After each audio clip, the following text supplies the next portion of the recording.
ఆ టైంలో IAS coaching ఇవన్నీ ఉండేవి కావు కదా, కోటాలో వెళ్ళడం ఇది అది ఇవన్నీ. ఆ కోటాకి కోటా పేరు కూడా తెలియదు మనకి. కానీ ఏమైందంటే సబ్జెక్టులు ఏమి ఎంచుకోవాలంటే నేను హిస్టరీ కావాలనుకున్నాను. ఓకే. 2 సబ్జెక్టులు అవసరం. ప్రిలిమినరీలో హిస్టరీ కావాలనుకున్నాను. హిస్టరీ పెద్ద తెలియకపోయినా కూడా కొంచెం హిస్టరీ చరిత్ర తెలుసుకోవాలని చెప్పని కొంత ఏదో మనకి ఏదో అశోకుడు, అక్బరు, బ్రిటిష్ వాళ్ళు ఏదో ఉంటుంది కదా కొంచెం. నేను కొంచెం చదువుతుండేవాడిని, హిస్టరీ చదువుతుండేవాడిని. కానీ కొన్నాళ్ళు అక్కడ ఉన్న తర్వాత నాకు విజయవాడ, గుంటూరు, ఈ 3 నెలలు అయిపోయిన తర్వాత గుంటూరు వెళ్ళిపోయాను. మాకు మెడికల్ కాలేజీలో ఆ లోకం వేరు, అదో వేరే ప్రపంచం. ఓకే. మీ కాలేజీ, మీ హాస్పిటల్, మీ పేషెంట్లు అక్కడే ఉంటాం. అసలు మిగతా ప్రపంచంతో మీకు సంబంధం ఉండదు. అందులో 6-7 ఏళ్ళు ఉంటాం అక్కడ. డాక్టర్లు కానీ, పోస్ట్ గ్రాడ్యుయేట్లు కానీ, హౌస్ సర్జన్లు కానీ వస్తుంటే అదొక జీవితం అంతా కూడా ఆ సంబంధాలు వేరు. అందుకని చెప్పని నాకు అక్కడే ఉంటే నేను పట్టించుకోనని చెప్పని కొంచెం అసలు నా కాంపిటీషన్ ఏంటి తెలుసుకోవాలి కదా. పోటీ ఎవరితో పడుతున్నానో వాళ్ళ స్థాయి ఏంటి, నా స్థాయి ఏంటి, నేను ఎక్కడ నేర్చుకోవాలి నాకు అర్థం కావాలి కదా. అదేం తెలియట్లే నాకు. నాకేమో అసలు మిగతా వాళ్ళతో మన సబ్జెక్టులు కాదు ఇవి, మెడికల్ సబ్జెక్టులు ఏవి ఐఏఎస్ పరీక్షలకు లేవు. కాబట్టి తెలుసుకుందామని హైదరాబాద్ రావాలని నిర్ణయించుకుంటే అప్పుడు హైదరాబాద్లో హైదరాబాద్ స్టడీ సైకిల్ అని చెప్పని ఒక నాన్ ప్రాఫిట్ ఆర్గనైజేషన్ ఒకటి పెట్టారు. ఓకే. వేణుగోపాల్ రెడ్డి గారు తర్వాత ఆర్బీఐ గవర్నర్ అయ్యారు. ఓకే. ఆంజనేయ రెడ్డి గారు అదృష్టం కొద్దీ నాకు ఇప్పుడు సన్నిహిత మిత్రులు ఇద్దరు కూడాను. ఓకే. చాలా విషయాలు కలిసి పనిచేస్తుంటాము. వాళ్ళంతా కలిసి హైదరాబాద్ స్టడీ సైకిల్ పెట్టారు. నేను అప్పుడు స్టడీ సైకిల్కి వచ్చాను. నేను వాళ్ళు వెంటనే నన్ను చూడగానే 5 నిమిషాల్లో చేసుకున్నారు. విచిత్రం ఏంటంటే మాకు రోజు అప్పుడే మొట్టమొదటిసారిగా పరీక్షల పద్ధతిని మార్చారు. ప్రిలిమినరీ ఎగ్జామినేషన్ అనేది మొట్టమొదటి అప్పుడు పెట్టారు. ఆబ్జెక్టివ్ టైప్ ఎగ్జామినేషన్, క్వాలిఫైయింగ్, అది అయిన తర్వాతే మెయిన్ ఎగ్జామినేషన్ అని. ప్రతిరోజు మాకు ఒక టెస్ట్ ఉండేది, ఆబ్జెక్టివ్ టైప్ టెస్ట్ ఉండేది. హిస్టరీలో కానీ, జనరల్ స్టడీస్ కానీ, ఇంకోటి కానీ. నాతో మిగతా పోటీ పడే వాళ్ళంతా 5 ఏళ్ల పాటు గ్రాడ్యుయేషన్, పోస్ట్ గ్రాడ్యుయేషన్ చేసిన వాళ్ళు ఆ సబ్జెక్టుల్లో. నేను మెడిసిన్ నుంచి వచ్చిన వాడిని. ప్రతిరోజు ప్రతి టెస్ట్లో నేను టాప్ అయ్యేవాడిని. నాకు కొంతకాలం అర్థం కాలేదు అసలు ఏం జరుగుతుందో. కల్చర్ షాక్ అయింది. ఇదేంటిది, మేము మెడిసిన్లోనేమో 30 సబ్జెక్టులు చదవాలా, మరి anatomy, physiology, biochemistry, parasitology, microbiology, pathology, forensic medicine, medicine, surgery, obstetrics and gynaecology, ENT, ophthalmology, community medicine, ఇన్ని చదవాలా, ఒక్కొక్కటి ఒక ఓషను. వీళ్ళు ఒక సబ్జెక్ట్ 5 ఏళ్ళు చదవాలా. ఆ సబ్జెక్టులో నాకు తెలియని వాళ్ళు నాకు ఫస్ట్ మార్కులు రావడం ప్రతిరోజు వాళ్ళకి నాకేం అర్థం కాల. తర్వాత అర్థమైంది ఈ దేశంలో ఎడ్యుకేషన్ అనేది ఎంత ఫ్రాడ్ అన్నది అప్పుడు నాకు అర్థమైంది. అప్పుడు తెలియదు నాకు. విద్య ఎంత జగజారిపోయింది, ఎంతమంది మనం మోసం చేసుకుంటున్నాం అనేది అప్పుడు ఆ అనుభవం నుంచి నాకు అర్థమైంది. ఆ తర్వాత అది వదిలేశాను. కోచింగ్ ఇన్స్టిట్యూట్ కూడా పెద్ద పట్టించుకోలేదు. ఇక్కడ లాభం లేదని నేను మెయిన్ ఎగ్జామినేషన్ ఢిల్లీ వెళ్ళాను. ఓకే. మెయిన్ ఎగ్జామినేషన్లో నేను పొలిటికల్ సైన్స్ ఇంటర్నేషనల్ నేషన్స్ తీసుకున్నాను. ఇక్కడ మీకు గైడ్ చేయలేమన్నారు. ఢిల్లీ వెళ్ళి వాజీరామన్ రావు అని ఒక ఇన్స్టిట్యూట్ ఉన్నది, అక్కడికి వెళ్ళాను. వాళ్ళు నన్ను చూడగానే వెంటనే వాళ్ళు తీసుకున్నారు. అక్కడ జరగానే అక్కడ 15 రోజుల్లో నాకు అర్థమైపోయింది. ఇక తిరిగి వచ్చేసాను. నా అంతటి నేనే ఇప్పుడు ముందు ఢిల్లీకి సెంటర్ పెట్టుకుని అది వద్దని హైదరాబాద్కి సెంటర్ మార్చుకుని నేను హైదరాబాద్ నుంచే కర్ఫ్యూ పాసుల మధ్య పరీక్ష రాశాను. మేము ఐఏఎస్ పరీక్ష ఉన్నప్పుడు కర్ఫ్యూ. ఆ రోజుల్లో ప్రతి సంవత్సరం కమ్యూనల్ రైట్స్ హైదరాబాద్లో. అవునా? కర్ఫ్యూ ప్రతి ఏడాది కమ్యూనల్ రైట్స్. 79లో మేము పరీక్ష డిసెంబర్లో రాసినట్టు గుర్తు నాకు. 79 డిసెంబర్లో పరీక్ష రాస్తుంటే కమ్యూనల్ రైట్స్, కర్ఫ్యూ. కాబట్టి మాకు ప్రత్యేక కర్ఫ్యూ పాస్ ఎలా వచ్చిందో నాకు గుర్తులేదు. కర్ఫ్యూ పాస్ ఎవరి దగ్గర వెళ్ళానో నాకు గుర్తుకోవటాలి. బహుశా ఎవరన్నా సాయం చేశారేమో. మరి ఏదో రకం కర్ఫ్యూ పాస్ ఉంది. ఆ కర్ఫ్యూ పాస్తో ఆటో ఎక్కి అక్కడికి వెళితే కర్ఫ్యూ ఉంది కదా, షాపులన్నీ క్లోజ్డ్. నాకు 4 రోజులు పరీక్షలు, మొత్తం అన్ని 8 సబ్జెక్టులు 8 పేపర్లు 4 రోజులు పరీక్షలు, పొద్దున సాయంత్రం వరుసగా. మామూలుగా 30-40 రోజులు ఉంటాయి. నాకు నేను తీసుకున్న సబ్జెక్టులు వరుసగా వచ్చేసినాయి. తినడానికి తిండి లేదు, తాగడానికి టీ లేదు. ఆ రోజుల్లో మంచి బాటిల్స్ కూడా ఉండేవి కాదు. కాబట్టి పొద్దున వెళ్ళి ఈ పేపర్ రాసి మధ్యాహ్నం తాగడానికి కూడా లేదు. తర్వాత 2 పేపర్ రాసి సాయంత్రం ఉసురుమంటే మళ్ళీ తిరిగి ఇంటికి రావడం అనమాట. మళ్ళీ మర్నాడు పొద్దున వెళ్ళి మళ్ళీ పరీక్ష రావడం కర్ఫ్యూలో, కర్ఫ్యూ పాస్తో. సో ఇప్పుడు ఎలా కరోనా బ్యాచ్ ఉందో మీరు ఆ టైంలో కర్ఫ్యూ బ్యాచ్. సో సార్ మరి ఆ టైంలో ప్రిపరేషన్ ఎలా అయ్యేది sir? Like getting information about current affairs. అదృష్టం ఏంటంటే నా జీవితం అంతా ప్రిపరేషన్. నేను 18 ఏళ్ల వయసు దగ్గర నుంచి నేను బహుశా 17 ఏళ్ల వయసు 1973 నాటికల్లా ప్రపంచంలో కానీ దేశంలో కానీ దేశ భవిష్యత్తుకు సంబంధించిన ఏ అంశమైనా సరే నాకు తెలియకుండా ఉండేది కాదు. పొద్దున సాయంత్రం అధ్యయనమే. ఈ ఐఏఎస్ పరీక్షలో నేనేనాడు అనుకోలే ఇది మన దేశం, మన సమాజం, లేకపోతే మన ప్రపంచం. ఎక్కడో బోస్టన్లో ఏమైందంటే నాకు తెలిసేది. ఎక్కడో సౌత్ ఆఫ్రికాలో ట్రాన్స్కే అని చెప్పని ఒక నల్ల జాతి వాళ్ళకి ప్రత్యేకంగా ఒక ప్రావిన్స్ క్రియేట్ చేశారంటే నాకు తెలిసేది. అంత లోతుగా ప్రపంచంలో ఏం జరుగుతున్నా కూడా పూర్తిగా వంట పట్టించుకున్నాను. బహుశా ఆనాడు ప్రపంచంలో అతి ఎక్కువ ఈ రకమైన పరిజ్ఞానం ఉన్న 5గురిలో 10 మందిలో నేను ఉంటాను. కాబట్టి పరీక్షకు అలవోకగా అయిపోయింది. పెద్దగా చదవడం అనేది నాకు దాదాపు అవసరం లేదు. హిస్టరీ కొంచెం చదవాలి, ఎందుకంటే ఫ్యాక్ట్స్ తెలుసుకోవాలి. కాబట్టి పొలిటికల్ థాట్ చదవాలి కొంచెం, ఎందుకంటే ఎవరు ఏ ఫిలాసఫర్ ఏం చెప్పాడని చెప్పన్నది. పొలిటికల్ సైన్స్ నాకు అక్కర్లేదు. నాకు రాజ్యాంగం చూడ చెప్పాల్సిన అవసరం లేదు, పుస్తకాలు చెప్పాల్సిన అవసరం లేదు. అలాగే ఇంటర్నేషనల్ రిలేషన్స్ పుస్తకం కొనుక్కున్నాను, పామరన్ పెకిన్స్ అని. నేను చదవాలి, ఒక్కసారి కూడా చదవాలి ఆ పుస్తకం, అవసరం లేదు నాకు. ప్రపంచంలో గ్లోబల్ రిలేషన్స్ ఏందో ప్రతిరోజు పట్టించుకుంటున్నాను. కాబట్టి పూర్తిగా I was ready for that. అలవోకగా just you could walk into the service. So, sir, your exam, you gave the exam and you got a legendary rank of All India 4th. So, how did, at that time, appudu internet లేదు ఏం లేదు కదా, how would they announce the news in the newspaper? పేపర్లో full మీ number order వారీగా, ర్యాంకుల వారీగా నంబర్లు ఇచ్చేవాళ్ళు. Okay. So మీరు షాక్ అయ్యారా, లేకపోతే యు వర్ ఓకే? నాకు పెద్ద ఆశ్చర్యం కలగలేదు. అంటే నాకు సెలెక్ట్ అవ్వనన్న అనుమానం నాకు ఏనాడు కలగలేదు. నా ఫ్రెండ్ చాలా ఆప్తమిత్రుడు గోపి అని, ఇప్పుడు కూడా చాలా ఆప్తమిత్రుడు, వండర్ఫుల్ హ్యూమన్ బీయింగ్, చాలా తెలియగలవాడు, చాలా మనసున్నవాడు, గొప్ప డాక్టర్. తను నాతో నాడు చెప్పి, నువ్వు సెలెక్ట్ అయితే బాగానే ఉంటుంది, సెలెక్ట్ కాలేదనుకో 2 ఏళ్ళు వెనక్కిపోతావు నువ్వు ఏమవుతాను. గోపి అది దాని గురించి నేను ఆలోచించలేదని చెప్పాను. నాకు అసలు అది తట్టలా. అలాగే వేరే సర్వీస్ పెట్టడం కూడా సమస్య లేదు నాకు. నేను ఒక లక్ష్యం కోసం వెళ్తున్నాడు కానీ ఉద్యోగం కోసం వెళ్ళట్లేదు, అధికారం కోసం వెళ్ళటం లేదు. చేత that did not even occur to me. ఈవేళ ఏదైనా అనిపించవచ్చు కానీ it was not even an issue for me. నా మనసులో అది పెద్ద ఇష్యూ కానే కాదు. Okay. So if you had gotten a rank below the IAS rank, అంటే అది ఉంటాయి కదా, you would have given the exam again? మళ్ళీ ఇచ్చేవాడిని కాదు, మళ్ళీ చేరేవాడిని కాదు. Okay. So it's just something that happened at that time. And so sir, I'm just curious about your early years of job, because ఆ టైంలో గవర్నమెంట్ జాబ్ ఉండడం అంటే చాలా పెద్ద విషయం. On top of that, you cracked the IAS exam. So, at that time, there might have been a lot of temptations as a young man who was probably 19, 20. What sort of lobbying existed at that time? Ippudante real estate industries. Hriday, మొట్టమొదటి రోజు నుంచి మీరు కొన్ని standards establish చేయాలి, example set చేయాలి మీ కాండక్ట్తో. ఆటోమేటిక్గా signal వెళ్ళిపోతుంది. Okay. First day first step నుంచి. ఉదాహరణకి నన్ను నర్సీపట్నం వేశారు, అది కూడా చివరి క్షణాల్లో. మొట్టమొదట నిజామాబాద్ జిల్లాలో బోధన వేశారు.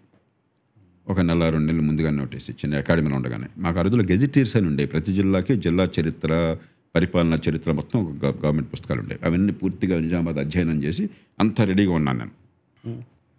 హైదరాబాద్ వచ్చి ట్రైనింగ్ అయిపోయిన తర్వాత ఒక 1 వారం రోజులు టైం ఇస్తారు మాకు, అకాడమీ నుంచి వచ్చి ఇక్కడ చేరడానికి. ఆ టైంలో అంతా ప్రిపేర్ అయ్యి తర్వాత కలెక్టర్ గారికి ఫోన్ చేసి, నేను ఫలానా రోజున ఫలానా బస్సులో వస్తున్నానని చెప్పి ఆమె కూడా నేను బస్ స్టాండ్కి నేను జీపీ పంపిస్తానని చెప్పి ఎంత అయింది. అయినాక జిఏడి, స్టేట్ గవర్నమెంట్లో అధికారులను చూసేది జిఏడి అనమాట, ఐఏఎస్ అధికారులు. ఆ జిఏడి సెక్రటరీ గారిని మర్యాద కోసం కలవడం కోసం రేపు పొద్దున్న బస్సులో వెళ్ళాలి, ఇవాళ మధ్యాహ్నం వెళ్ళాను అక్కడికి. వెళితే జయప్రకాష్ మీరు బోధన వెళ్ళట్లేదు అన్నారు. అదేంటి సార్, ఇది నాకు పోస్టింగ్ వచ్చింది, నేను కలెక్టర్ గారికి కూడా చెప్పాను, బస్సు టికెట్ రిజర్వ్ చేసుకున్నాను, రేపు పొద్దున్న బస్సులో వెళ్తున్నాను నేను. అదేంటి, లేదు మీకు ట్రాన్స్ఫర్ అయిపోయిందని. నాకు చాలా కోపం వచ్చింది. ఇదేమిటిది, ఫస్ట్ పోస్టింగ్ జీవితంలోనూ నాకు ఎక్కడికైనా ఒకటేను, ఆ ట్రాన్స్ఫర్ అయితే ముందే ఆడవచ్చు కదా మీరు. అంతా మానసికంగా సిద్ధమైన తర్వాత, దానికోసం ప్రిపేర్ అయిన తర్వాత, అదే ఊరు అంటే తెలుసుకున్న తర్వాత, మరి నేను ఇప్పుడు ట్రాన్స్ఫర్ చేస్తా అంటే కొంచెం బాగా కోపం వచ్చి అరిచాను. నాకు తెలియదు, నేను ఎక్కడికి వెళ్తాను, మీరు ఏం చేస్తారు నాకు అనవసరం, నాకు ట్రాన్స్ఫర్ అడ్డు కూడా రాదు, మీరు నోటికి చెప్పారు కానీ చెప్పాను. ఆయన భయపడిపోయాడు. అట్లా కాదు, బహుశా మరి ఎవరన్నా మీరు వద్దనుకుని ఉంటారు. ఎందుకు వద్దనుకున్నాను నాకు అర్థం కాల. నేను ముక్కు మొహం అడిగినవాడిని, కొత్తగా వస్తున్నవాడిని, ఎందుకు వద్దనుకుంటారు, అందుకని ఇంకో చోటకి వేసి ఉండొచ్చు అని చెప్పి అన్నారు. అంటే నాకు అది తెలియదు, నాకు టికెట్ కూడా లేదు. ఎక్కడికి వేశారు, నర్సీపట్నం ఎక్కడని అడిగాను నేను. అది ఎక్కడో ఉందని తెలుసు కానీ ఎక్కడో తెలియదు నాకు. నర్సాపూర్, నర్సీపట్నం కొంచెం కన్ఫ్యూషన్ నాకు ఆ రోజుల్లో. నర్సీపట్నం విశాఖపట్నం జిల్లాలో ఉంది, ఎట్లా వెళ్ళాలంటే తుని దగ్గర దిగాలి మీరు బండి రైలు ఎక్కి అన్నారు. మరి నాకు టికెట్ కూడా లేదు, ఇవాళ చెప్తున్నారు మీరు రేపు పొద్దున కల్లా జాయిన్ కావాలి, జాయిన్ అయిపోయింది నాకు, నా తెలియదు ఏం చేస్తారని చెప్పంటే ఆయన అర్జెంటుగా అప్పుడు టికెట్ తెప్పించి ఎమర్జెన్సీ కోటా అని ఉంటుంది గవర్నమెంట్కి, వాళ్ళు ఫోన్ కాల్ చేస్తే ఎమర్జెన్సీ కోటా చేయించి నన్ను స్టేషన్కి పంపించి కారులో బండి ఎక్కించి మళ్ళీ నేను చారనేమో ఏమవుతుంది గొడవ అని చెప్పని అట్లా పంపించారనమాట.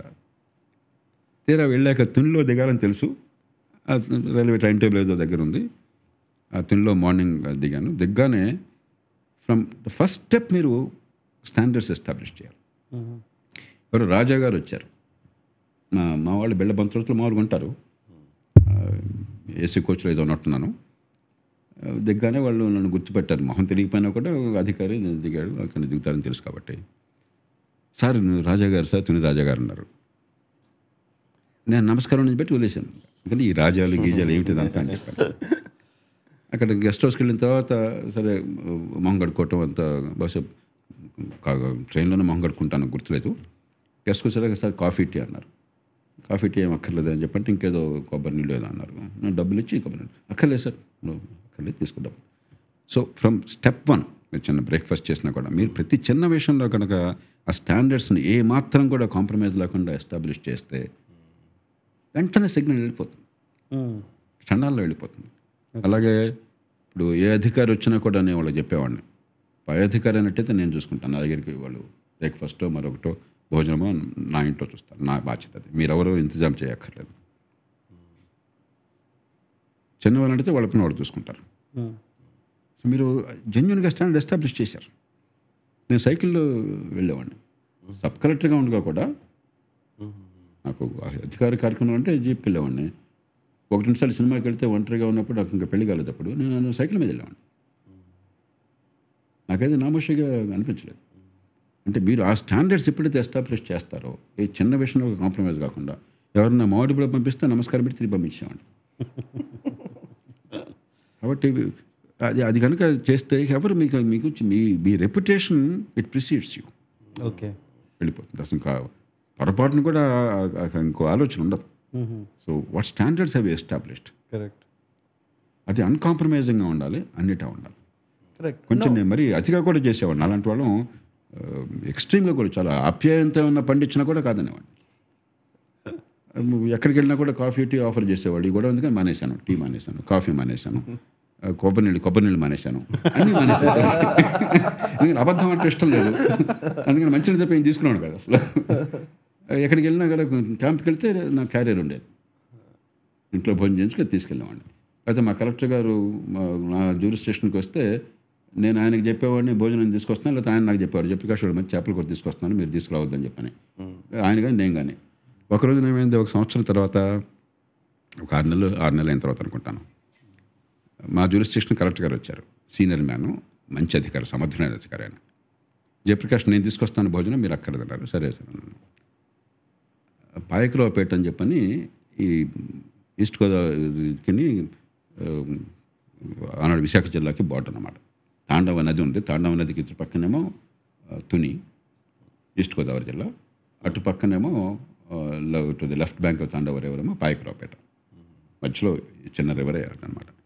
పాయకరావుపేటలో మాకు ప్రోగ్రాం, కలెక్టర్ గారు వచ్చారు, మాకు ఏదో సమావేశం, రెవెన్యూ అధికారుల సమావేశం ఏదో అయింది. అంత అయ్యాక మరి ఆయన భోజనం ఆయన చేస్తున్నారు కాబట్టి నేను తీసుకురాలేదు. సో ఆయన భోజనం ఎక్కడ చూస్తున్నాను, ఆయన భోజనం తెప్పించకుండా గెస్ట్ రూమ్లో, ఆయన గెస్ట్ రూమ్ ఉంటుంది కదా గెస్ట్ హౌస్లో, తెప్పించకుండా జయప్రకాష్ మనం బయటకు వెళ్దాం అన్నారు. ఎక్కడికి అన్నాను, మీరు మిగిలితే రండి అన్నారు. ఆయన కారులో వెళ్ళాం, జిల్లా బార్డర్ దాటాం. ఇదేంటి సార్ మనం జిల్లా బార్డర్ దాటుతున్నాం, మనం తుని మీకు తెలియదు, మీరు ఉండండి అన్నారు. తీరా వెళితే పెద్ద బంగ్లా ఉంది అక్కడ, కోట, అక్కడికి వెళ్ళాం. దిగ్గానే నన్ను రిసీవ్ చేసుకున్నటువంటి రాజా గారు బంగ్లా తుని రాజా గారిది. అప్పుడు నేను ఆశ్చర్యంగా చూశాను, ఏమంటాను ఏమంటలేం కదా. లోపలికి వెళ్ళాక ఆయన చెప్పారు, నాకు రాజా గారు చెప్పారు, మీరు వచ్చినప్పుడు సబ్ కలెక్టర్ గారు మొట్టమొదటి వచ్చినప్పుడు మీరు వస్తే పట్టించుకోలేదట, మీరు నమస్కారం పెట్టి వెళ్ళిపోయారట. ఈయన చాలా పెద్ద మనిషి, నిజాయితీపరుడు, ఆయనకి ఏమీ మన నుంచి ఆశించరు. ప్రధానమంత్రులు వచ్చినా ముఖ్యమంత్రులు వచ్చినప్పుడు కూడా ఆయన దగ్గర ఆతిథ్యం తీసుకుంటారు. ఆయన కుమార్తె మంత్రిగా ఉండేది ఓకే. ఆ రోజుల్లో. అది కూడా నాకు తెలియదు. లక్ష్మీదేవి గారు అని చెప్పి ఈయనకి ఏమి ఉండదు, బ్రిటిష్ వాళ్ళ కాలం నుంచి ఏ సబ్ కలెక్టర్ వచ్చినా కూడా వారితో ఉంటుంది. అందుకని మీరు చెప్తే మళ్ళీ రారని చెప్పని నేను మీకు చెప్పకుండా తీసుకొచ్చానని చెప్పాను అనమాట. అంటే మనం ఆ స్టాండర్డ్స్ ఎప్పుడైతే మెయింటైన్ చేస్తామో ఆటోమేటిక్గా మీ రెప్యుటేషన్ వస్తుంది. ఒకసారి రెప్యుటేషన్ ఎస్టాబ్లిష్ అయిన తర్వాత ఈ గొడవలు ఉంటాయి. అట్ ది సేమ్ టైం మీలో ఫెయిర్నెస్ ఉండాలి. ఇప్పుడు ఫర్మ్నెస్తో పాటు ఫ్లెక్సిబిలిటీ కావాలి. ప్రజలకి మంచి జరగడంలో మీరు కనుక చాలా సమర్థంగా చేయలేకపోతే, ఒక జెన్యున్ రిక్వెస్ట్ వచ్చినప్పుడు చేతనైనంత మేరకు చేసే ప్రయత్నం చేయకపోతే మిమ్మల్ని తిక్కొట్టుగా చూస్తారు. కాబట్టి ఎక్కడ మనం గట్టిగా పట్టుబట్టాలి, ఎక్కడ మనం ఫ్లెక్సిబుల్గా ఉండాలని కూడా మనకు ఆ విజ్ఞత ఉండాలి. కరెక్ట్. లేదు, యాక్చువల్లీ నేను ఎందుకు అడిగానంటే in Bihar I think there was a case, Manjunath అని there was an IAS officer who didn't pass he didn't give permission for a bridge to be constructed. National highway దీనిలో చంపేశారు మంజునాథ్ని. They killed him off. Manjunath బీహార్లో మీరు చెప్పేది సత్యేంద్ర దుబే అని చెప్పని అతను national highway అథారిటీలో పనిచేసేవాడు. అప్పుడు నిజాయితీ కారణంగా ఆ మాఫియా నిద్రించిన కారణంగా చంపేశారు. మంజునాథ్ అనే అతను ఆ ఇండియన్ ఆయిల్ కంపెనీలో పనిచేస్తూ అతని కిరోసిన్ మాఫియా, కిరోసిన్ గురించి చెప్పాం కదా, కిరోసిన్ గవర్నమెంట్ కంట్రోల్, కిరోసిన్లో బాగా సబ్సిడీ ఉంది పేదలకి అని పేరుతో. కానీ కిరోసిన్ ప్రొడక్షన్ కాస్ట్ మీ డీజిల్కి కిరోసిన్కి తేడా లేదు. కాబట్టి గవర్నమెంట్ 5 రూపాయలకు 2 రూపాయలకు ఇచ్చేది ఇక్కడ 50 రూపాయలు 100 రూపాయలు వస్తుంది దీనిలో కలిపేస్తే. అది పెద్ద మాఫియా ఉంది, కిరోసిన్ మాఫియా. కొన్ని వేల కోట్ల రూపాయలు దోచేసుకుంటున్నారు. దాన్ని ఆపే ప్రయత్నం చేశాడు, చంపేశారు. అప్పటికి నేను లోక్సత్తా ఉద్యమం పెట్టాను. మీరు పార్టీ అన్నారు, పార్టీ తర్వాత వచ్చింది, ఉద్యమం పెట్టాను. నేను ఎంత బాధపడ్డానో. ఆ కుర్రాళ్ళే కనుక అలాంటి వాళ్ళని కనుక కాంట్రాక్ట్ చేసినట్టయితే ఎలా ఫైట్ చేయాలో నేర్పేవాళ్ళం, లేకపోతే మేము ఫైట్ చేసేవాళ్ళం. మీరు అవినీతి వ్యతిరేకంగా పోరాటం చేయడం కూడా ఎలా చేయాలో మీకు అర్థం కాకుండా చేస్తే చివరికి ఆ ఇద్దరు చాలా దారుణమైన బాధాకరమైన ఉదాహరణలు. ఫైట్ చేయడం కూడా చేత కావాలి మనకి. ఏ wise general must know how to fight the battles. ప్రతి చోట మీరు ఎంటర్ కాకూడదు. ఎంటర్ అయ్యే చోట ఎలా ఎంటర్ కావాలో వ్యూహాత్మకంగా ఎంటర్ కావాలి. అది తెలియక పాపం అమాయకులైన వాళ్ళు, నిజాయితీ పరులు, ఈ దేశానికి మణిపోసలు లాంటి వాళ్ళు ప్రాణం పోయారని చెప్పి నా గుండె అవిసిపోయింది. ఆ రెండు నాకు బాగా, అందుకని మీరు చెప్పగానే నాకు ఆ పేర్లు గుర్తొచ్చాయి. సత్యేంద్ర దుబే, మంజునాథ్ ఇద్దరు. సో అలాగా did you also have any like mafia people approaching you? Did you face any? అంత డ్రామా లేదు. ఒకటి ఉంటాయి. ఉదాహరణకి ఎవడో ఒకసారి ఫోన్ చేసి, వివరాల్లోకి చెప్పను నేను, వాళ్ళలో కొంతమంది ప్రిన్సిపల్స్ ఇప్పుడు కూడా మంత్రులుగానో లేకపోతే కీలకమైన వ్యక్తులుగానో ఉన్నారు, రాజకీయంలో ఉన్నారు ఇంకెప్పుడు కూడా. ఎవడో ఫోన్ చేసి వాళ్ళు కిల్ అని చెప్పాను. అదేదో ఒక మంత్రి చెప్పిన మాట వినలేదని చెప్పాను. మంత్రి అనలా మాట. అలాగే మంత్రి ఎవరికో నా పై అధికారికి బ్రేక్ఫాస్ట్కి పిలిచి, ఏంటిది ఈయన నా పై అధికారి, ఆయన నా మాట ఏంటి, నేను అలాంటి వాడిని తెలుసా అని ఆయన గోండాగిరంతా చెప్పుకున్నాడు. ఆయన వచ్చి, జయప్రకాష్ నాకు అర్థం కట్టేది ఇలా చెప్తున్నాడు మంత్రి అంటే, మీకు అర్థం కాలేదా, బెదిరిస్తున్నాడు ఆయన, నేను దుర్మార్గాలు చేసిన వాడిని ఏదైనా చేయగలను అంటున్నాడు అంటే మరి ఏం చేస్తాను, డోంట్ వరీ అబౌట్ ఇట్ అని నవ్వేశాను. అలాంటి తప్ప పెద్ద సీరియస్గా అలాంటి ఇంకా ఆ స్థితి రాలా. ఇంకా ఓకే, కొన్ని చోట్ల ఉంది. కానీ మనం కూడా ఏమిటంటే మనలో మాలిన్యం పెట్టుకోకూడదు, పర్సనలైజ్ చేయకూడదు. ఆ మంత్రితో ఇప్పటికీ నాకు మంచి సంబంధాలు ఉన్నాయి. మేము కలిస్తే ఫ్రెండ్లీగా మాట్లాడుకుంటాం. ఎందుకంటే అది అయిపోయింది, మర్చిపోవాలి. మీరు మనసులో పెట్టుకోకూడదు. రెండోది, జెన్యున్గా వాళ్ళు కోరేమంటూ ఉంటాయి. కొన్ని దుర్మార్గం చేస్తే దాన్ని కాదని చెప్దాం, కానీ జెన్యున్గా ప్రజల కోసం మరి వాళ్ళ బాధ్యత కదా ఎన్నికైన ప్రతినిధులు. అక్కడ మీరు 100% మనసు పెట్టి అబోవ్ అండ్ బియాండ్ మీరు వెళ్ళి ఆ పని చేయడానికి సిద్ధపడాలి. అప్పుడు ఈ హార్ష్ రిలేషన్షిప్ ఉండదు. అవును. నేను ఉదాహరణకి నేర చరిత్ర వివరాలు బయటపెట్టిన మొట్టమొదటి వాడిని భారతదేశంలో లోక్సత్తా ఉద్యమం మొట్టమొదటి బయటపెట్టింది. 1999 ఎన్నికల్లో పోటీ చేస్తున్న వాళ్ళ మన ఆంధ్రప్రదేశ్ నుంచి 42 పేర్లు బయటపెట్టాను నేను. ఎమ్మెల్యేగా, ఎంపీ కానీ చాలా పెద్ద నేర చరిత్ర ఉన్నవాళ్ళు పోటీ చేస్తున్నవాళ్ళు. షాక్ అయింది దేశం అంతా కూడా. అక్కడి నుంచే ఈ వివరాలు బయటపెట్టే ఎఫిడవిట్ రావడంతో సుప్రీంకోర్టు జడ్జిమెంట్ వచ్చింది. దాని నుంచే 2003 చట్టం వచ్చింది, డిస్క్లోజర్ ఆఫ్ క్యాండిడేట్ డీటెయిల్స్ చట్టం. దానికి పూర్తిగా కారణం లోక్సత్తా. అది పెట్టినప్పుడు 42 పేర్లు తీసుకొచ్చాను. వాళ్ళల్లో చాలామంది నాకు ఇప్పటికి కూడా ఫ్రెండ్స్. వాళ్ళ పేర్లు నేను బయట పెట్టాను. వాళ్ళకి నష్టం, అసౌకర్యం కలిగించాను. కానీ వాళ్ళెవరికీ ద్వేషభావం లేదు, ఎందుకంటే నాకు వ్యక్తిగతంగా వాళ్ళ మీద మాలిన్యం లేదు. వాళ్ళు నాతో చాలామంది వచ్చి, సార్ మీరు చెప్పిందంతా కరెక్టే సార్, ఇంతకంటే ఎక్కువ అధ్వానంగా ఉంది కానీ మారుతుందంటారు సార్ అంటే ఇది ఇది రాక్షసులు దేవతల మధ్య యుద్ధం కాదు. మనం సినిమాలాగా సినిమాటిక్గా అనుకుంటాం కాదు.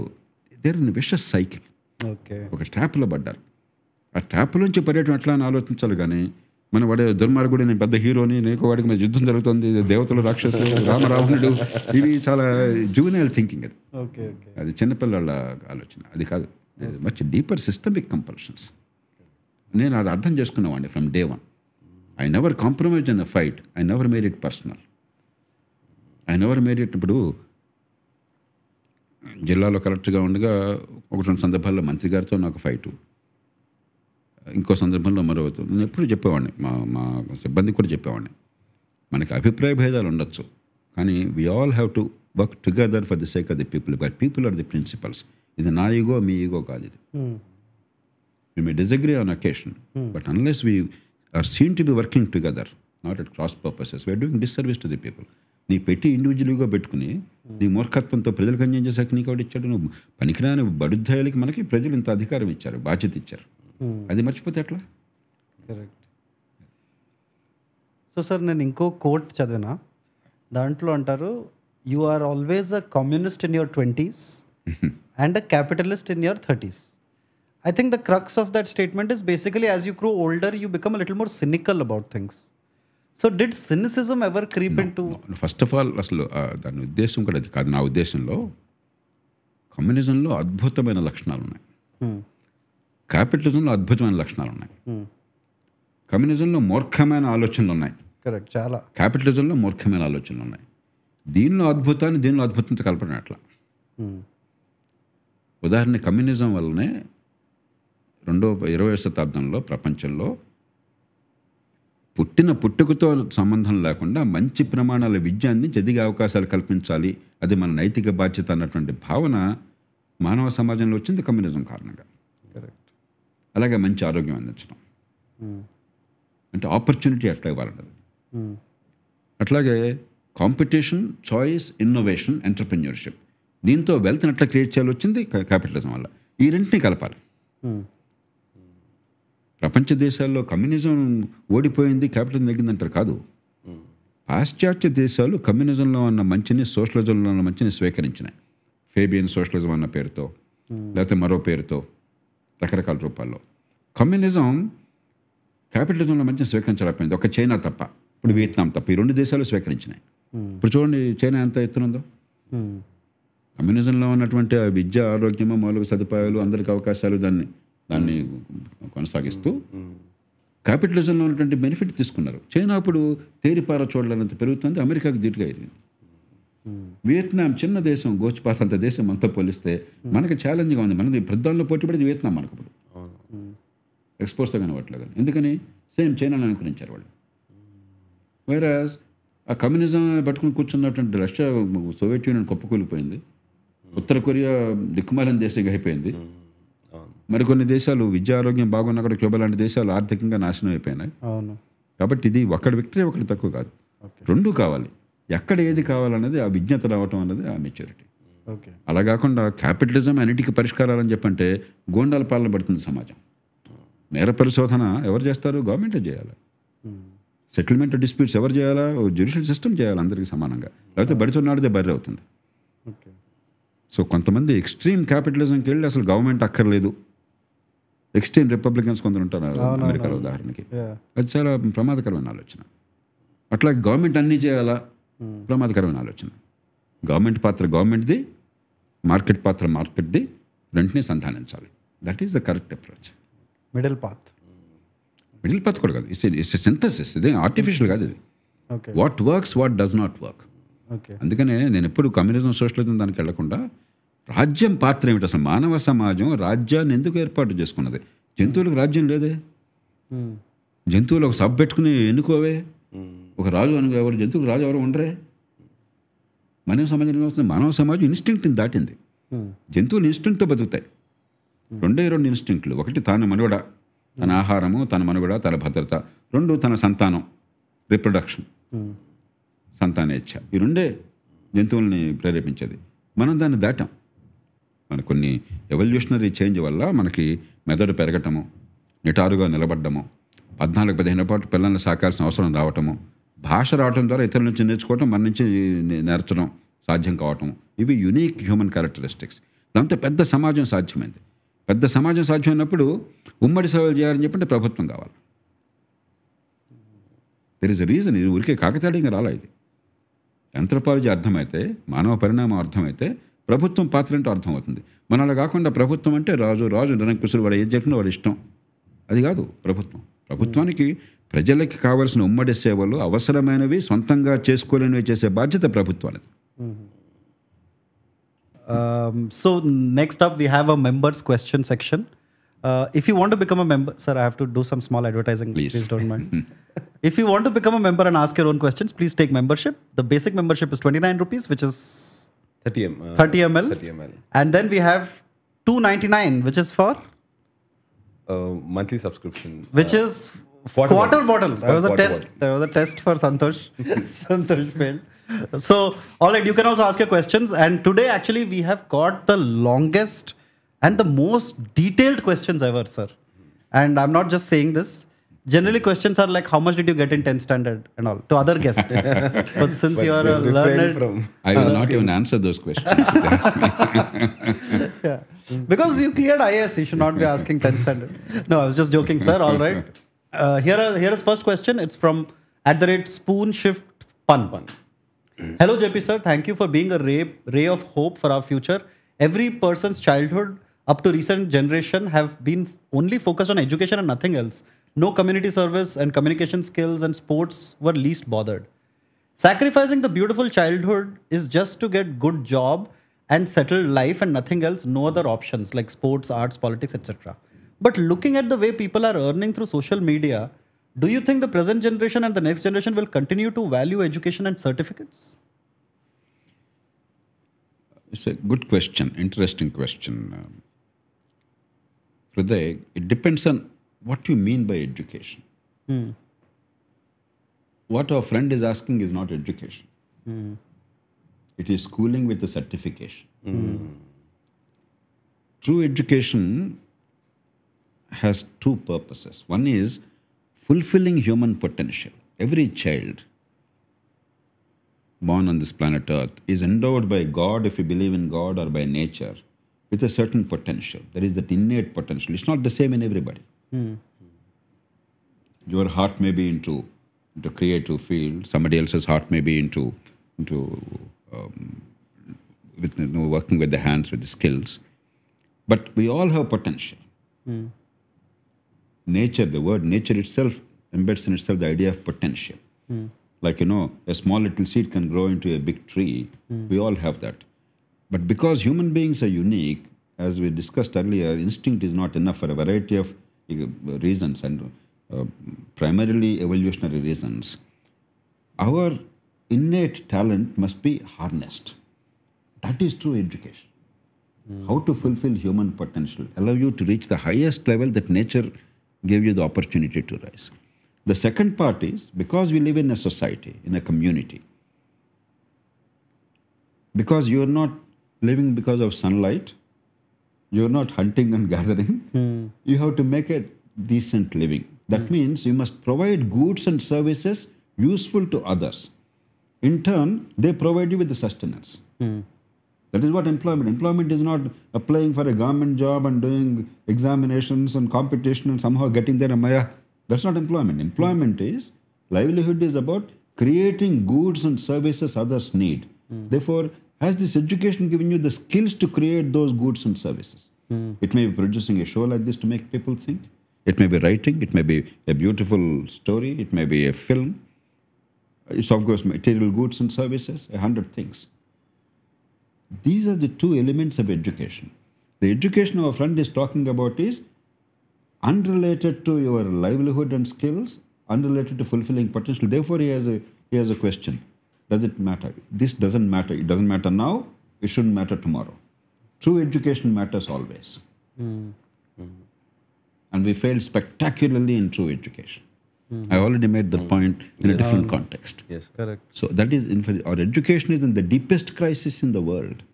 Okay. Indian education. Okay. Out of the 74 countries, some years ago there was a survey at the age of 15. What are kids learning? Is English okay? Yes, sir. Yes, sir. Very much. Normally, I don't mix English and Telugu. That's the problem. Yes. So what are the kids learning? Across the world, some standard criteria. It's not mugging up books. It's not culture specific. There are standard things. Out of 74 countries, can you guess what India's rank was? At the age of 15, what are the learning levels? Where would India be ranked out of 74 countries? I'm assuming really low. Because I gave you such a build-up. Now if I said 1 and all, it would be foolish answer.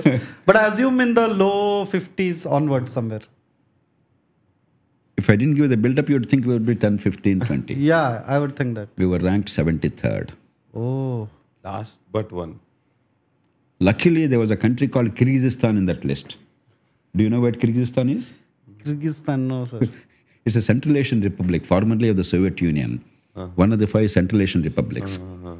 Uzbekistan, Tajikistan, Kazakhstan, Turkmenistan, Kyrgyzstan. Okay. It's a small Central Asian republic. That country was included. If they were not included, we would have had the privilege of having the last position. We are that bad. Not because of our kids. Our kids are as bright as anybody else. Not because of our parents. Our parents sacrifice a great deal more than any other country. Even the poorest parents are willing to sacrifice. The governments are spending enormous amounts of money. I mentioned to you earlier, 80,000 rupees for school education per year per child. Society values education. If somebody gets selected to IIT or IAS, how much of celebration there is in this country? తెలుగులో సామెత ఉంది, అంగట్లో అన్నీ ఉన్నాయి అల్లుడి నోట్లో శని అని చెప్పని. మళ్ళీ చెప్పండి, సారీ. అంగట్లో అన్నీ ఉన్నాయి అల్లుడి నోట్లో శని ఉంది. ఇప్పుడు అల్లుడు వస్తే, కొత్త అల్లుడు వస్తే మన కుటుంబాలు ఏంటంటే పదే పనిగా పిండి వంటలు అది ఇది పెట్టి స్వీట్స్, అది అలవాటు. కాబట్టి అంగట్లో కొనడానికి అన్నీ ఉన్నాయి, అల్లుడి నోట్లో శని ఉంది, వాడు తినడానికి లేదు. అలాగే ఇప్పుడు everything is right for us in terms of education, but we're doing it wrong and therefore we get third rate education. So what we have today is not education. You have certification. You have meaningless degrees, meaningless school certificates, meaningless marks. In 90% cases, they are irrelevant. True education always has a meaning. And the education he's talking about is not education. Therefore, it has no meaning now. It will not have a meaning tomorrow. Cool. That was a beautiful answer, sir, I must admit. And then he goes on to ask, as apart from IT and software, other core jobs are already less. The way... Hey, is it a question or a essay he has sent? Okay. The way people are earning through social media is really very alarming, sir. I have no problem in saying it's unfair. As from stupid and... Hey, this is a very condescending comment. As... I have no problem in saying... I get the point. Next paragraph. Okay. Yeah. It feels wrong. He basically says it feels wrong to call them creators and influencers. I did my research and every day thousands of accounts are being created in the hope to earn money through it across all age groups. I hear people used to look at the sky for rain the same way people will look down for views in the coming future. Hope there are... Okay. Thank you, Permit Room. Hope you asked why there is no change in NDPS Act when the big countries have already changed it, have seen good results. Oh my God. But there was a rant. But the last question is, I relate to that, sir. What is NDPS Act? First explain to me. NDPS is the act under which they catch you for drugs, like marijuana or... what is, can you just Google NDPS? National... narcotic drugs. Narcotic drugs and psychotropic substances. Okay, I get it. On both, let me quickly give some responses. You know, when new technology comes in, the first movers have an advantage. But the advantage will not always last. Sometimes, somebody like Microsoft, Bill Gates, or the other giants in the technology era, whether it is Google or Amazon, obviously they're giants. And that's the way the system works.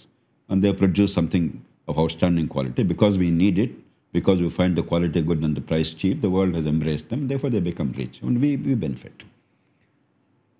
But otherwise, what happens is, even if initially some less than talented individuals get a lot of money in new technologies, eventually competition takes over. It brings everybody to the level that they deserve. Okay. What's more important is not how much an individual is earning. What are we getting as consumers? Now, I won't use Google unless I find use in that. I won't use Microsoft software unless I find it's worthwhile. I don't use Amazon or eBay or whatever unless I find it convenient and cheap. Yeah. So don't worry about aggregation of money there. No, technology has a way of aggregating. One of the unique features of modern technologies. It's an aggregator, and therefore whoever can have that advantage, they make billions. How does it matter? Are they going to eat billions? As long as they deploy it for improving the quality of service. What I should bother about is, if I buy an Apple phone or some other phone, am I getting the best value for my money? As long as I'm getting the best value for my money, my quality of life is improving, my productivity is growing, I think I should be happy. Yeah. So I think jealousy or anger at somebody making money is not the best solution. Sometimes, let's look at film stars. You can argue, what has he done? The director does so much of work, the poor director gets so little, and film star gets so much. But that's the way the world is. Yeah. These are outliers. Don't worry about that. The last question, another point I want to make there is, I want the young people today to understand one thing. Many serious thinkers say 70% of the jobs that the youth of today are going to hold 25 years later have not yet been created. Wow. Technology is changing so dramatically fast. Just imagine the jobs that now we see. 25 years ago, could you have imagined this? No. Then imagine multiplying this another 25 years. That rapidity of technological change is so breathtaking that many of the services that we probably are going to utilize tomorrow, we don't even know. But maybe some people have some idea. Therefore, don't worry too much about a specific kind of a skill. Unless you have the capacity to learn, that's what you must be taught now.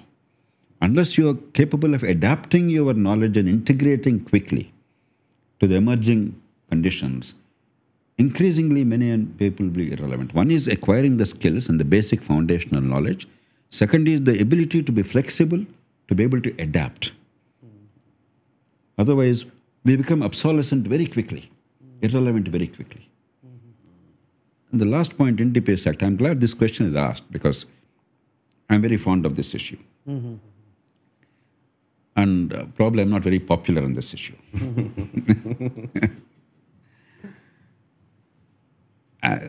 Let me bring my medical perspective. There are some substances that are addictive. They're deadly. Narcotics. The word narcotics is commonly used in India without understanding. Medically, narcotics means opium and its derivatives. They depress respiration. They cause central analgesia. That means the pain is reduced centrally as opposed to peripheral analgesia, or aspirin, other drugs, paracetamol. They reduce pain by peripheral action, whereas this acts on the brain. That's why if you're cancer patients, extreme pain, or when we were medical students, whenever we did delivery of a baby, morphine was routinely injected because the pain of childbirth, you're all guys, we don't understand. But the pain of childbirth is about one of the most severe pains that a human being experiences. To help them overcome that, morphine was standard. It was very, very powerful analgesic. Extreme cancers, end-stage cancers. So it has some positives, but these are extremely dangerous drugs because they're addictive. Once they're addicted, it's a disease. Addiction is nothing but physical dependence. The body now craves it. Not only psychologically, but also chemically. And without that chemical, body cannot survive. Therefore, you get all the tremors and sweat and body becomes dysfunctional. Therefore, they are deadly. Except for medicinal purposes, you should never allow their use. And they must be banned ruthlessly, except for genuine medicinal purposes with rigorous control. Unfortunately, drugs which don't really do the harm like that, which only give a bit of a kick or a high, we added them under the same law. Yes. Marijuana is a classic example. Until 1988, Indian law did not treat marijuana as a narcotic substance or psychotropic drug. It was not included in that schedule. The Western community, because they had the power, they foolishly thought it was a dangerous substance. They put pressure on India. UN declarations, this, that. India included them. In 88 it happened, Rajiv Gandhi's time. Rest of the world is now taking out marijuana from the drugs laws. India is stuck with that. Now every police officer wants to be a big hero. No, I heard somewhere Shah Rukh Khan's son was caught they deny it, whether he was caught or not. Let's assume that the allegation is true. Caught with a gram or two for personal consumption. The rumor I heard is that they demanded 15 crore rupees for a bail.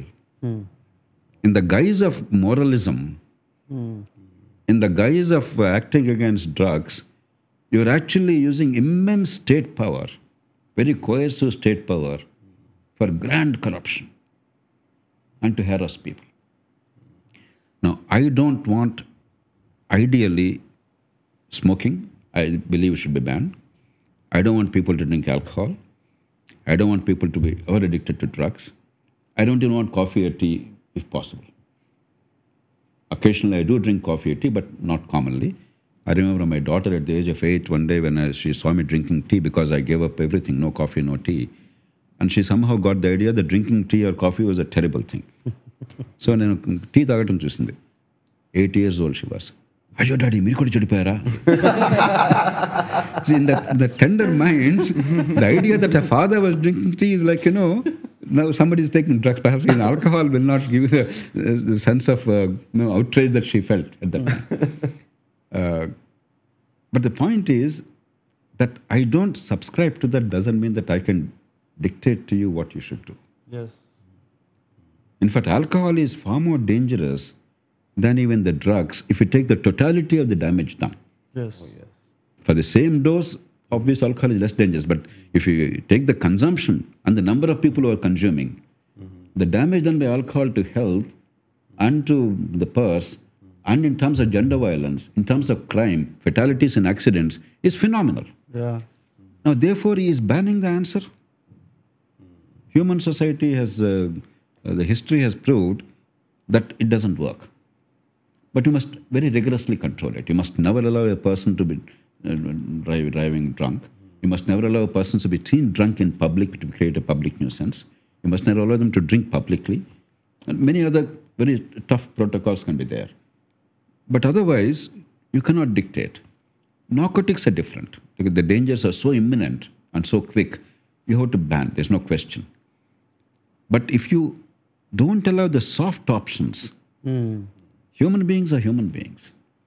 They will go for the hard option. I may be an automaton. My wife calls me an automaton. My daughter, my son, they all call me, you're a computer. You're not a human being. I may be an automaton. I regulate my life 100%. But that's not what normal human life is. This is abnormal human life. People want a variety of things in life.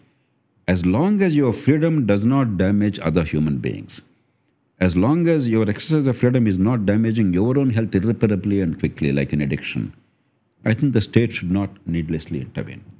Therefore, marijuana, I believe there is a very strong case by global experience to take it out of addictive substances because it is not addictive.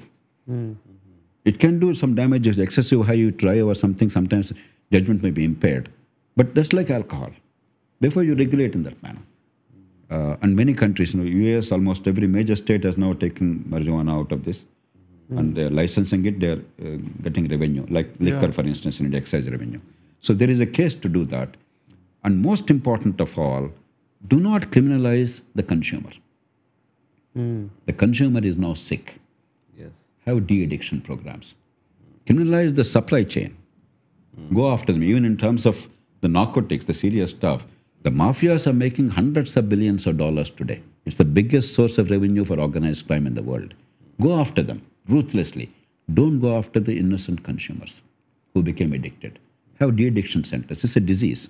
Unless you get them out of addiction, whether it's alcohol or narcotic drugs, countries which treated casual drug consumption as a criminal offense, they came to grief.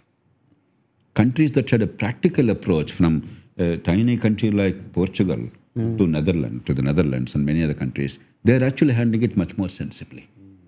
Unfortunately, in India, we tend to moralize. Yeah. Moralizing doesn't help. Drinking is definitely, in my judgment, not a very wise thing. But if you make it a moral issue and use pejorative comments and insult people, that's not going to help. You have to figure out a practical approach to enhance human happiness and human health. And to that extent, I think we must have a relook at the NDPS Act. totally agree with you. I think after this answer, you're going to become little more popular, sir. Unlike how you began your answer. You know what? When I said this publicly, some people said, maybe he's addicted. Maybe his children are addicted. See, because Immediately people make assumptions. because we have a very funny notion of morality. Yes, yes, sir. And Indians often don't understand the distinction between morals and taboos. For instance, the way you dress is not a moral issue. Whereas if your behavior has consequences to other human beings and there's a negative consequence, it's a moral issue. Okay. We confuse between the two. Okay. ఏంటమ్మా బట్టలు ఎట్లా వేసుకున్నావు అరే ఆమె ఇష్టమయ్యా నీకేం పోయింది how are you affected by that so we get confused what is right and wrong మనకి we judge very quickly Okay. all too readily. Okay. As somebody said, we tend to judge ourselves by our best intentions. We tend to judge others by their worst inclinations. There's an asymmetry in our judgment. So we brand somebody else whom we don't like for some reason or other as immoral very readily. Certainly the notion of right and wrong is important, but if you don't understand what is right and what is wrong, sometimes it becomes preserving worthless ఛాదస్తం అంటారు superstitions or bad practices, what Tagore called, where the clear stream of reason has not lost its way into the dreary desert sand of dead habit. It's a desert sand of dead habit. A society must always preserve the best in our tradition and discard this dead habit. Dreary desert sand of dead habit. And if we confuse between the good tradition, like, respect parents, respect learning, have a sense of right and wrong, all these are good things. And think of what others think of you up to a point, not worry about everything, but no, your bad behavior is going to reflect badly. This kind of a thing is good, sense of dharma. But if everything is guided by what others think, then it's a dreary desert sand of dead habit. You're not progressing. Is this from Where the Head is Held High? That Yes, in the poem, to me the best line is this. Where the clear stream of reason has not lost its way into the dreary desert sand of dead habit. To me, that's the most powerful line for Indian conditions. Because India is full of dead habit. Editor, please put the lines of the poem on the screen. And also, I'm sorry for judging you too early. Spoon shift pun, that was a good question. I'm sorry. Cool. Parshuram, hi JP sir. In your recent conversation with director Koratala Sivagaru, a topic related to facilities for income tax payers has come up. What is your take on this? Can a country like India afford this? Should taxpayers get some benefits from the government for being responsible citizens? Shiva also raised this issue.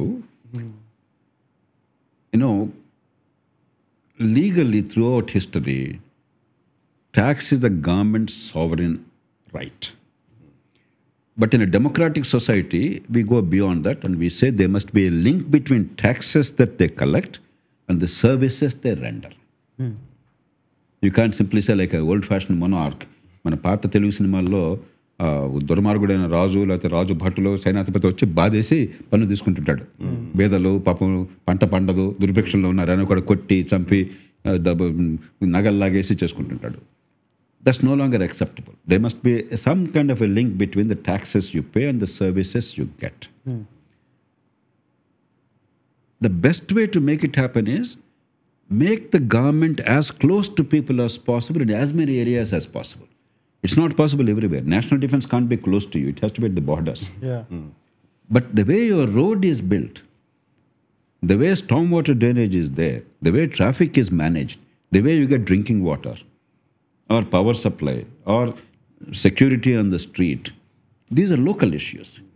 If you see that my tax money is at work and I'm actually getting the benefit, then I feel good about it. What has happened in India is power is so centralized. Decision making is so centralized. There is simply no link between the taxes I pay and the services I get. And therefore we are all angry about tax payment. Including me, there's not a person who signs the check paying income tax does not feel bad about it. But taxation is necessary for civilization. If you believe in the collective good, ఇప్పుడు 85% మంది జీవితంలో మన సొంత నిర్ణయాలు. ఏ ఇంట్లో ఉంటారో, ఏం పని చేస్తారో, ఏ వృత్తిని చేపడతారో, వ్యాపారం చేస్తారో, ఎవరిని పెళ్లి చేసుకుంటారో, మీ పిల్లలు ఏ స్కూల్లో చదువుతారు, మీరు ఏ కోర్సు నేర్చుకుంటారు, ఇవన్నీ మన సొంత విషయాలు. ఎలా ఖర్చు పెడతారు డబ్బు, ఎక్కడ భోజనం చేస్తారు, వాడేవాడికి ఎందుకు మన విషయం. But there are 15-20% issues they are necessary for our life, quality of life, కానీ సొంతంగా చేసుకోలేం. They can only be done collectively. అది గవర్నమెంట్ చేయాలి. మరి గవర్నమెంట్ ఎట్లా చేస్తుంది? గవర్నమెంట్ అంటే మనమే కదా, డబ్బులు మనం ఇవ్వాలి, వాటికి బాధ్యత పెట్టాలి. కాబట్టి without taxation there cannot be civilization. But taxation without services becomes constitutional brigandage as great Dadabhai Naoroji said. ఆయన ఆ రోజుల్లో పుస్తకం రాస్తూ poverty and unbritish rule of India అని చెప్పి 1850s పుస్తకం రాసి ఆయన అన్నాడు, ఇట్ ఈస్ కాన్స్టిట్యూషనల్ బ్రిగండేజ్ అన్నాడు. That is what we feel even today. So called democratic government అయినా సెల్ఫ్ గవర్నమెంట్ అయినా కూడా we feel they are simply fleecing us, taking taxes, they are fleecing and they are swindling quite a bit of the money and we are not getting the appropriate services. 100% కాకపోయినా కూడా a lot of it is true. So you cannot give special, you can give respect. For ఇండియాలో ఏం చేస్తున్నారంటే కొంచెం high tax పేయర్స్కి రెగ్యులర్గా ఒక letter పంపిస్తారు. మోదీ గారు ఎప్పుడు చెప్తుంటారు ట్యాక్స్ పేయర్ని గౌరవించాలా, సన్మానించాలా అని చెప్పి ఏదో చేస్తుంటారు. Beyond that you cannot get any special concessions. The only concession is the satisfaction that your money is actually providing public good. India lo adi ledhu. So the answer to that question is, how do you build a structure, an institutional mechanism by which you know where your tax money is going? Once you are confident of that, then I think people are more than willing. ఎందుకు ఇప్పుడు డొనేషన్లు ఎంత ఇస్తున్నారు?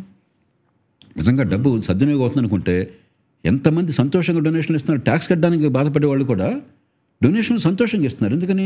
I know this money is going to be of use. I trust you.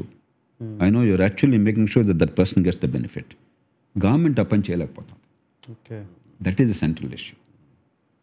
Shiva garu ఇంకో సందర్భంలో అడిగారు, కొన్ని అన్న కన్సెషన్లు ఇవ్వచ్చు కదా అని చెప్పాను. అంటే ఆక్రోశం కొద్ది అన్నమాట, కానీ it's not a realistic approach. If that translates to good education and health care, అది మనకు కనిపిస్తుంది డెఫినెట్గా. ఇప్పుడు నిజంగా నా పిల్లలకి మంచి స్కూలింగ్ ఉందనుకోండి, నా ట్యాక్స్ డబ్బులతో ట్యాక్స్ ఎందుకు బాధపడతానండి? నేను ట్యాక్స్ కట్టి పిల్లలు ₹1,00,000 ఫీ కట్టి అయినా చదువు రాకపోతే ఏం చేస్తున్నట్టు నువ్వు? మరి ట్రాఫిక్ సరిగ్గా లేకపోతే ఏం చేస్తున్నట్టు? పబ్లిక్ ట్రాన్స్పోర్ట్ లేకపోతే ఏం చేస్తున్నట్టు? కారులో వెళ్తుంటే, స్కూటర్ మీద వెళ్తుంటే ప్రాణం దడదడ కొట్టుకుంటుంటే ఏం చేస్తున్నట్టు నువ్వు? ఇంకా గవర్నమెంట్ ఎందుకు తగలట్టింది, ట్యాక్స్ ఎందుకు పే చేస్తున్నాను నేను? That is reality. మనందరికీ ఇది రియాలిటీ. నేను వచ్చేప్పుడు కూడా నా కొలీగ్ డ్రైవ్ చేశారు, ఇవాళ నాకు డ్రైవర్ లేకపోతే. నేను వర్షిత్కి చెప్పాను, స్లోగా వెళ్ళినా 5 నిమిషాలు ఆలస్యం పర్లేదు.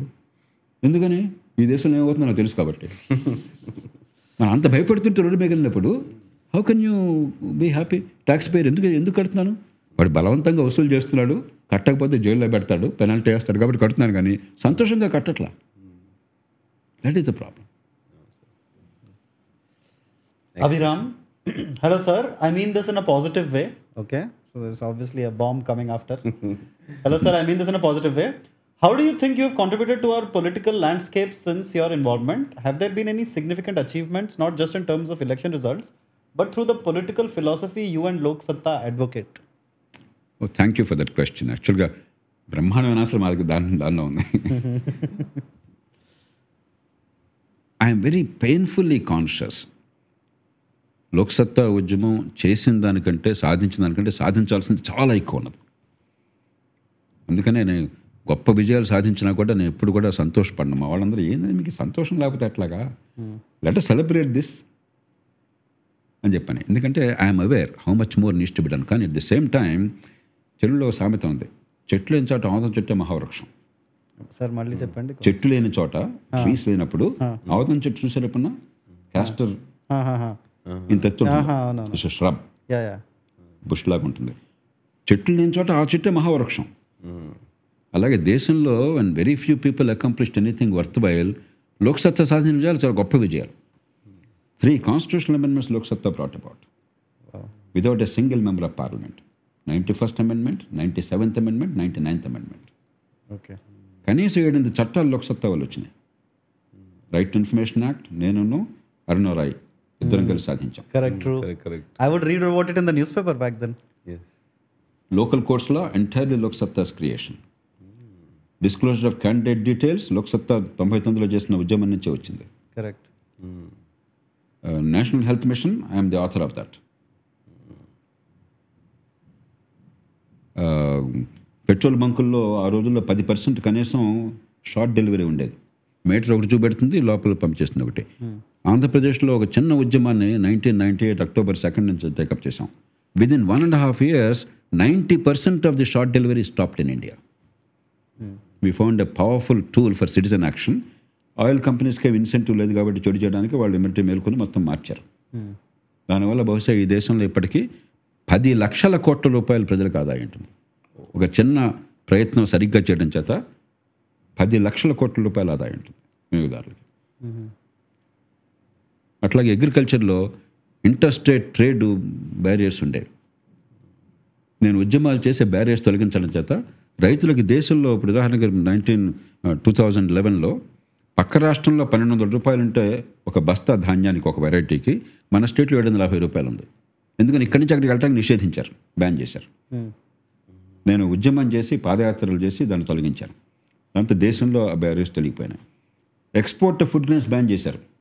నేను పోరాడి ఆ ఎక్స్పోర్ట్ బ్యాన్ లిఫ్ట్ చేస్తే India is the biggest exporter until recently.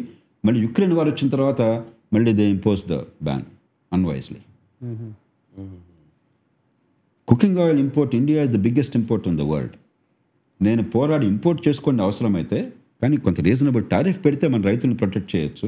మన ఉత్పత్తి పెరుగుతుందంటే 7 ఏళ్ళు పోరాడిన తర్వాత టారిఫ్ వచ్చింది. మళ్ళీ మన యుక్రెయిన్ వారి పేరుతో టారిఫ్ తొలగించారు, మళ్ళీ పోరాడుతున్నాను నేను.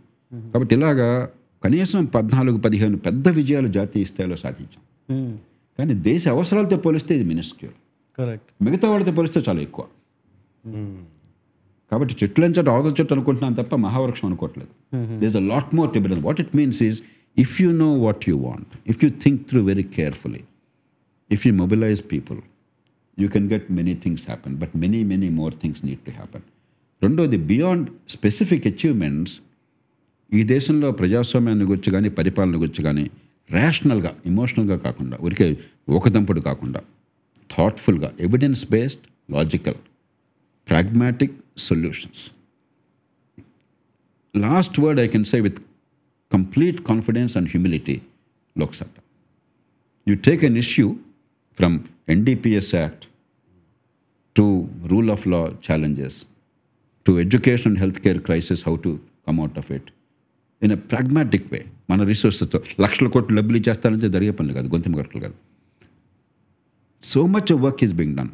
అండ్ ఫైనలీ, మన డెమోక్రసీలో క్రైసిస్ ఊరికే ఏదో భారతీయుడి సినిమాలాగా సఫా చేయడం కాకుండా, అందరినీ ఒకే ఒక్కడిలాగా 24 గంటల్లో మెజర్ చేయడం కాకుండా, ప్రాక్టికల్గా ఎవరినో విలన్గా చిత్రించకుండా, how do you institutionally change the way the country is governed, how do you get better outcomes. Every single day our work is that, our communication is that. ఈ ఫార్ములాస్ వచ్చినాయి, 3 ఫార్ములాస్ మంచి loss. ఉత్తరాదిన విషయం అర్థం కాక కొన్ని ప్రాంతాల వాళ్ళు ఎదురుగా ఆపేశారు. దక్షిణాదిన ఒక్కళ్ళు గొంతెత్తలా, మీరు గమనించారా? ఇక్కడ ఆంధ్రప్రదేశ్ తెలంగాణలో కూడా పార్టీలన్నీ వ్యతిరేకం చేసినాయి. నేను గొంతెత్తి మాట్లాడగానే మొత్తం రైతులంతా కూడా నా మాట విన్నారు. Because there is credibility, they know. So how to shape public opinion with credibility, with evidence, with logic. కానీ ఇది చాలదు, కనీసం 100 మంది ఇలా కావాలి దేశంలో. Then more probably you can impact the whole country. But well done sir, congratulations. జరిగింది చాలా తక్కువ. మీ జనరేషన్, నేను 5 ఏళ్లలో దేశం అంతా మారిపోతుందని కళ్ళగన్నాను. ఎందుకంటే లాజికల్గా ఎక్కువ కాలం పట్టక్కర్లా. After all you have evidence, you have logic, you have best practices, you have innovation, you have solution. అయిపోయింది. బుద్ధి ఉంటే అయిపోవాలి, కానీ మనకు బుద్ధి లేదు. మానవ సమాజానికి అనుకున్నంత బుద్ధి లేదని మనకే కాదు, మానవ సమాజానికి అర్థమైంది. కానీ గొప్ప విషయం ఏంటంటే generationally we learn, experientially we learn. We don't understand logical except a few far-sighted people. But generationally, with experience, most of the ordinary people also understand. Then big change happens. Therefore, a reformer must have infinite patience. I am quoting Mahatma Gandhi now. A reformer must have infinite patience. అనుభవంతో నేర్చుకున్నాను నేను. కొన్ని నెలలో జరిగిపోతుంది అనుకున్నది కొన్ని ఏళ్ళు పడుతుంది, కొన్ని దశాబ్దాలు పడుతుంది. అని ఓపికగా చేయాలి, నిరంతరం పోరాడాలి, అర్థమైంది. ఉదాహరణకి లోక్సత్తా ఉద్యమం మొదలెట్టినప్పుడు ఏడాదికి 2-3 లక్షల మంది పిల్లలు ప్రివెంటబుల్ కంజెంటల్ అబ్నార్మాలిటీస్తో పుట్టేవాళ్ళు. ప్రివెంటబుల్ కంజెంటల్ అబ్నార్మాలిటీస్, ఓకే, అంగవైకల్యం పుట్టుకతోనే ప్రివెంట్ చేయలేని మనం ఏం చేయలేం. దానిలో ఒక మెయిన్ కాజు రుబెల్లా అని ఒక ఇన్ఫెక్షన్ ఉంది. మీరు జీకా వైరస్ అని ఉంటారు, అది ప్రచారమైంది ఈ మధ్య అమెరికాలో అయితే అది ప్రచారం అవుతుంది మనకి. బట్ రుబెల్లా అలాంటిదే. రుబెల్లా కాకపోతే అది దోమల వల్ల రాకుండా అది మామూలుగా ఇన్ఫెక్షన్ వచ్చేస్తుంది.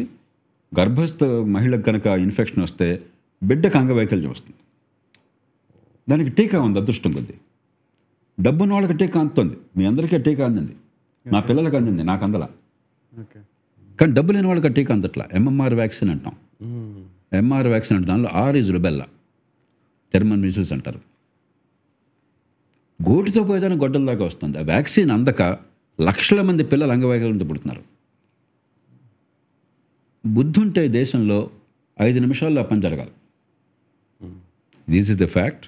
Technology is available, cost is low, we have the ability, we have the resources. 19 ఏళ్ళు పట్టింది నాకు, చివరికి సాధించాను. కానీ 19 years పట్టింది. ఒక రకంగా ఆలోచిస్తే ఈ 19 ఏళ్లలో ఒక 50-60 లక్షల మంది పిల్లలు, ఏ పాపం ఎరుగని పిల్లలు అంగవైకల్యంతో పుట్టారే అన్న బాధ. కనీసం ఇక నుంచి ఏడాది 2-3 లక్షల మంది అలా పుట్టకుండా అంగవైకల్యం రాకుండా ఆపాం కదా అని సంతోషం. You have to pick your choice, you have to be patient sometimes. కొన్ని సందర్భాల్లో కసి అనిపిస్తుంది, కానీ దాన్ని ఛానలైజ్ చేయకపోతే కన్స్ట్రక్టివ్గా అది డిస్ట్రక్టివ్ అవుతుంది. అందుకనే చేసిన దానికంటే చేయాల్సింది ఎక్కువ ఉందన్న స్పృహ నాకు పూర్తిగా ఉంది. అదే సమయంలో ఈ దేశంలో ఖచ్చితంగా మార్పు వస్తుంది, కొంచెం ఆలస్యమైన కాన్ఫిడెన్స్ కూడా పూర్తిగా ఉంది.